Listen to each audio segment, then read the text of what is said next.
جب کوئی بندہ مر جائے اس کے یتیم بچوں کا خیال کرو. رشتہ داروں کو حکم دیا جا رہا ہے.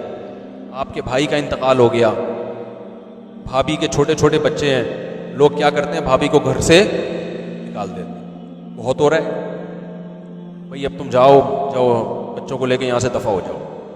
یہ بہت ہو رہا ہے مارکیٹ میں. سانسیں رخ چینج کر لیتی ہیں.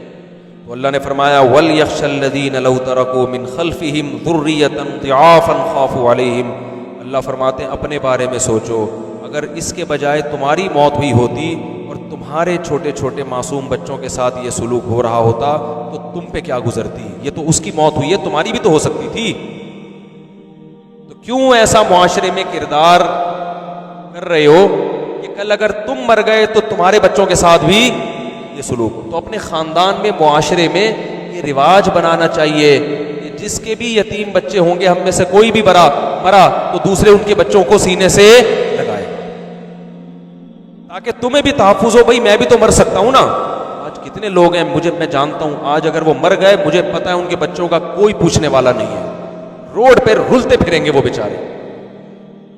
تو اس لیے اللہ نے کہا کہ ان یتیم بچوں کے بارے میں اسی طرح سوچو جیسے اپنے بچوں کے بارے میں. تم بھی مر سکتے ہو, تو اس کی کوشش کریں اپنے خاندانوں میں یہ رواج دیں. سب سے بڑی بات یہ کہ اگر بھائی کا انتقال ہوتا ہے, بھابھی کا خاندان میں نکاح کروائیں اس کا, تاکہ اس کے بچے نہ رلیں. پہلی شادی والا نہیں مل رہا, دوسری والی کو پہنائے, وہ پہناتے دوسری والی تو دوسری کر رہا ہوں. بولو کوئی بات نہیں, کچھ نہیں ہوتا اس سے, بچے رل جائیں گے بھائی ورنہ. میں ایسے لوگوں کو جانتا ہوں کہ 18 سال میں لڑکے نے شادی کی, لڑکی کی عمر بھی 18 سال, 3 بیٹیاں لگاتار پیدا ہوئیں, لڑکے کی ڈیتھ ہو گئی کینسر سے. 23-24 سال کا لڑکا. اب اس کی بیوی کی شادی کی عمر ہے, لیکن 25 سال ہو گئے اس کی بیوی نے ایسے ہی گزار دیے دیور کے ساتھ گھر میں.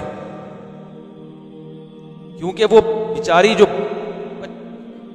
23-24 سال میں بیوہ ہوئی نا, وہ کہتی ہے میں اپنی شادی کی فکر کروں یا اپنی بچیوں کی فکر کروں. 20-25 سال اس لڑکی نے اپنے چھوٹی بیٹیوں کو پالا ہے, اور گھر میں اسی دیور کے ساتھ رہ کر. دیور چونکہ شادی شدہ ہے, یار جب وہ رہ بھی اسی گھر میں رہی ہے اور اس کی بچیاں تمہاری بھتیجیاں بھی ہیں, تو کیا جا رہا ہے 2 لفظ نکاح کے 2 بول پڑھنے میں, کیا جا رہا ہے بھائی. لیکن اس ایک عورت کو ٹینشن سے بچانے کے لیے جس پر سوکن آ رہی ہے, اس دوسری عورت کی زندگی کا بیڑا غرق کر دیا پورا, اس کا بھی اور اس کی بیٹیوں کا بھی. یہ معاشرے میں ہو رہا ہے, نہیں آ رہی سمجھ میں.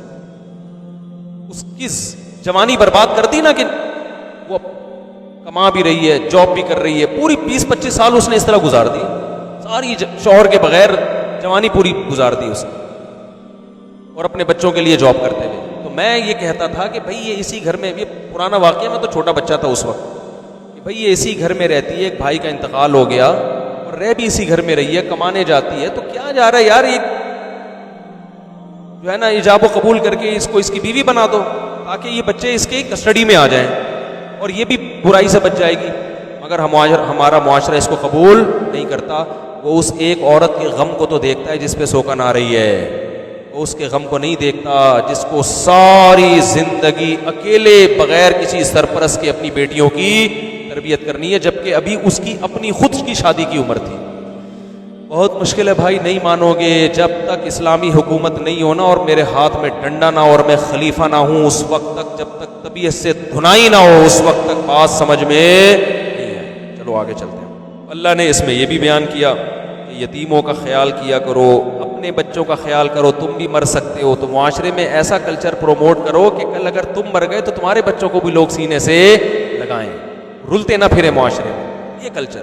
لیکن فیملی پلاننگ والوں نے پورے کلچر کا بیڑا غرق کر دیا, کیونکہ فیملی پلاننگ والوں نے یہ ذہن بنایا ہے کہ بچہ جب گھر میں آئے گا تو آپ کا خرچہ بڑھے گا, غربت بڑھے گی.